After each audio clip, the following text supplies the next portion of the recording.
The Aramaic and Palestinian Targum, Leviticus chapter 21, Torah portion Emor.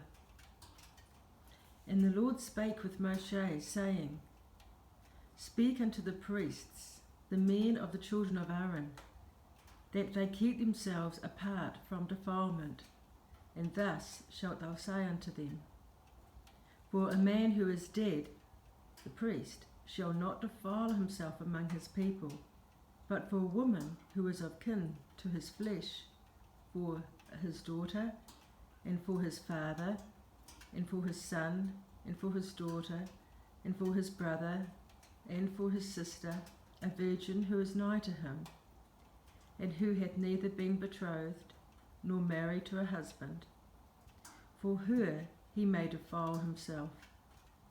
The husband shall not defile himself on account of his wife, except so far as it is right for him.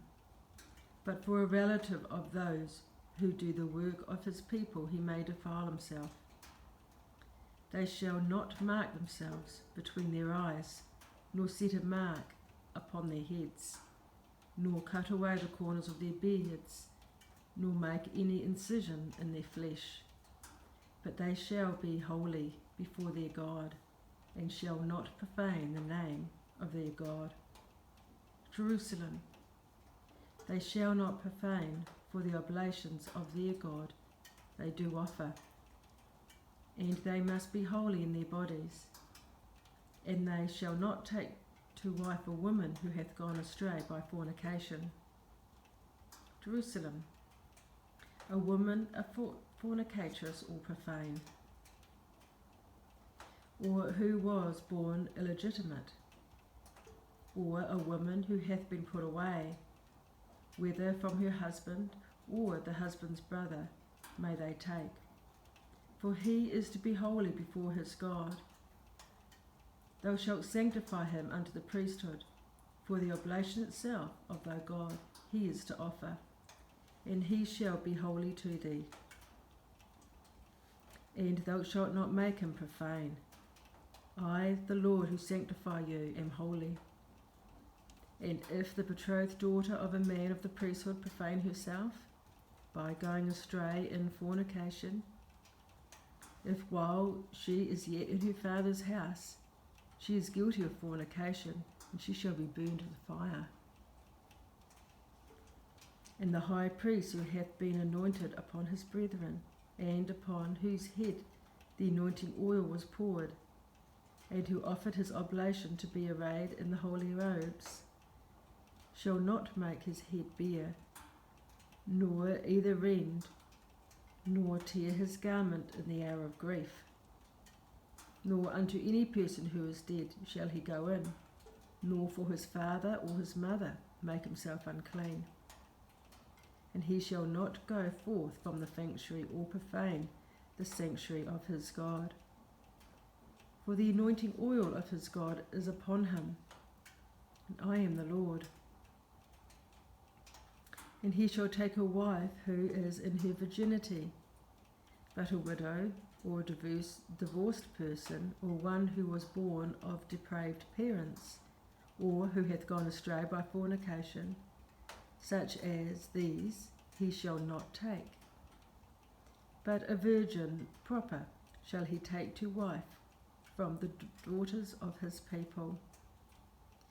Neither shall he profane his offspring among his people, for I, the Lord, do sanctify him. And the Lord spake with Moshe, saying, Speak with Aaron, saying, No man of thy sons in the families of their generations, who hath a blemish in him, shall be qualified to offer the oblation of his God. For no man who hath a blemish in him shall offer.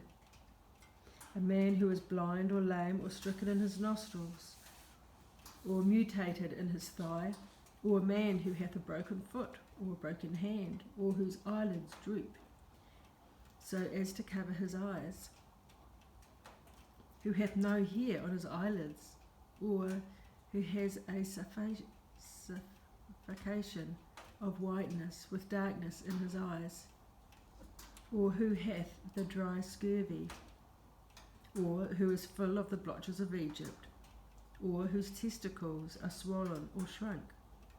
Jerusalem. Or one whose eyelids covereth his eyes, or hath no hair on his eyelids, or who is overgrown, a dwarf, a blear-eyed, or filled with scurvy, or with blotches, or who is wanting in the testicles.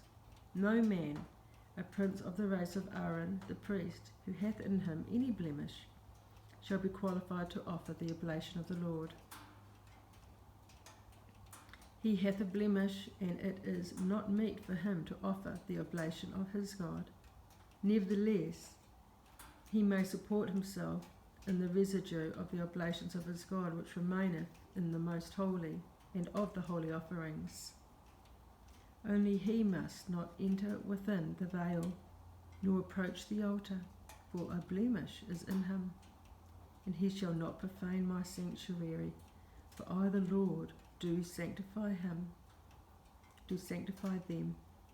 And Moshe spoke with Aaron and his sons, and with all the sons of Israel.